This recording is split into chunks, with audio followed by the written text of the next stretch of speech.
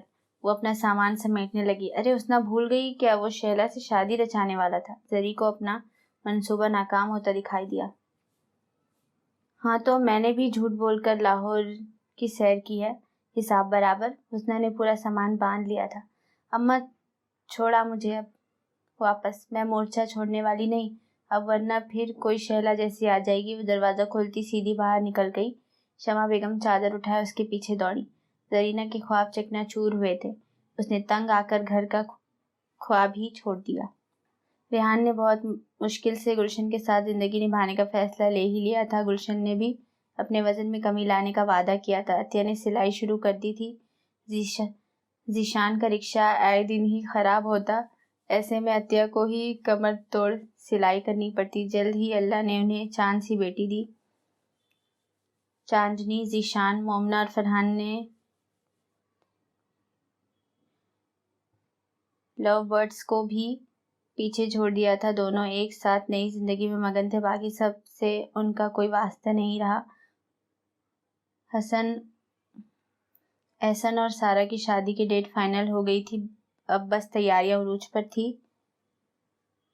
شیلا کا فی الحال نکڑ کے ایزی لوڈ والے سے معاملہ سیٹ ہو چکا تھا۔ مصدق اپنے جھاڑو برتن میں ہی خوش تھا۔ حسنہ اس بات سے اب تک بے خبر تھی کہ گھر اس کے نام ہے۔ وہ اپنے جڑواں بچوں میں مگن تھی، زہیب اور زوبیہ۔ فراز بھی کافی حد تک سدھر گیا تھا، مگر فطرت بدلا نہیں کرتی۔ اللہ نے ایاز کو بیٹا دیا تھا جس کا نام آمنہ نے رکھ دیا تھا ہاشم سالار غازی، مستقبل کا مشہور دودھ والا۔ The end. So guys, that was the end of the novel. ربا مینو معاف کرے of season 2. بہت مزہ آیا مجھے یہ ناول میں، اتنا فنی تھا اور سب سے زیادہ مزہ تو مجھے آیا جب آمنہ اپنے بیٹے کا نام ہاشم سالار غازی رکھ رہی تھی، تب مجھے زیادہ مزہ آیا۔ I'm dead. میں ہنستے ہنستے پاگل ہو چکی ہوں، اور آپ بھی ہنستے رہیے ایسے ہی فنی ناولس سن کر۔ پلیز لائک دا ویڈیو اور کامنٹ کریں اپنا فیوریٹ پارٹ، اپنا فیوریٹ کیریکٹر، اور پلیز سبسکرائب کرنا مت بھولیں، اور مجھے ایسے ہی سپورٹ کرتے رہیے۔ Thank you so much. Goodbye. I will see you in the next one.